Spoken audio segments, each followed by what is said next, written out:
So just your thoughts on the game. Yeah, I thought it was a tough one today. I've been telling the guys all week leading up to this game that I had a little bit of a knot in my stomach, nervous. You know, it's the conference opener. The opponent's record doesn't matter at that point because they're 0-0. So I think that we started off okay. We kind of got lulled into their pace of playing and taking a lot of time for everything.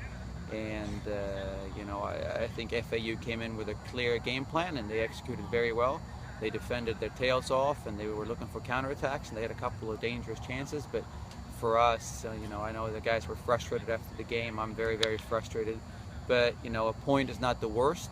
Keeping another clean sheet, of course, is very, very good. But we're a team that prides ourselves in our technical and our passing ability. And I think that when the guys watch the game tape on Monday, they're going to be ashamed of their performance because that is not the level that we expect at the University of Kentucky. We can do so much better than that. And I thought that maybe the guys switched off a little bit, thinking that it's not the end of the world. They got tons of time, and it was not good at all going forward. So I think for me and the staff, we got to sit down, take a hard look, and try to figure out how can we get these guys ready for a very, very tough opponent next weekend. But overall, I think you have to give a lot of credit to FAU.